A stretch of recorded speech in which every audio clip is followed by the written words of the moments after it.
Aujourd'hui, j'observais cette femme de ménage pendant qu'elle faisait son travail, que l'on devrait d'ailleurs plutôt appeler agente de propreté urbaine, mais au-delà des définitions, qui pour moi comptent peu, je faisais une réflexion que j'aimerais partager avec vous. Quand j'étais enfant, j'entendais souvent les adultes me dire « Mathéo, étudie, investis-toi, sinon tu finiras comme ça ». Et ce « comme ça », elle faisait référence à des personnes et des métiers comme celui des boueurs, justement. Comme si cela était le symbole de l'échec ou quelque chose de dégradant.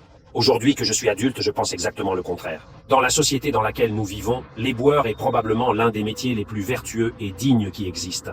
Nous parlons de personnes qui nettoient là où les autres salissent, qui maintiennent l'ordre dans les villes et les villages, qui contribuent à l'embellissement urbain. L'embellissement. Combien là-dehors peuvent se targuer d'une telle chose? Et combien, au contraire, sont ceux qui contribuent à la dégradation générale? Et pourtant, nous continuons à considérer ces métiers comme insignifiants, ou pire encore, nous les méprisons, tout en louant des professions et des manières de les exercer dont il faudrait au contraire avoir honte. Je vais vous donner juste quelques exemples. Prenons les influenceurs, l'un des métiers les plus convoités par les nouvelles générations. Des gens prêts à tout pour un like, un follow, un peu de notoriété virtuelle. Et peu importe si le prix à payer est de devenir un phénomène de foire, d'instrumentaliser ou de surfer sur la charité, de promouvoir les pires multinationales ou n'importe quelle saleté qui passe par là. L'important, c'est de devenir viral, tout le reste, on s'en fiche. Sans parler du nombre de filles qui marchandisent à leur corps, un phénomène désormais hors de contrôle entre les sites et applications créés spécialement à cet effet, les podcasts et émissions de radio qui banalisent la débauche comme une pratique courante, et j'en passe. Mesdames et messieurs, c'est ça la décadence humaine. C'est ça la véritable absence de dignité. Rien à voir avec ceux qui nettoient les rues, mais parlons aussi de ma catégorie, celle des journalistes.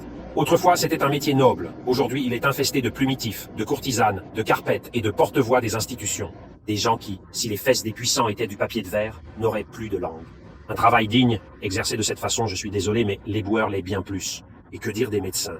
Des hommes de science, ceux que nous avons vus ces dernières années chanter à la télévision, complètement vendus à l'industrie pharmaceutique, reniant les serments d'Hippocrate et toute morale. Puis il y a les managers, les dirigeants, ceux qui vivent pour le profit en écrasant les droits, en exploitant les gens, en détruisant des vies au nom des chiffres. Mais pour la société, ce sont des personnes à succès, des gagnants parce qu'ils exhibent leur petite Ferrari ou leur Rolex. Et enfin, les politiciens que nous continuons, ou plutôt que vous continuez à appeler honorables, une bande de charlatans opportunistes, prêts à se vendre au plus offrant, à changer de camp selon la direction du vent, à tout promettre et à ne rien tenir. L'ignorance au pouvoir. De l'honneur tu parles. L'éboueur. L'éboueur est un vrai monsieur.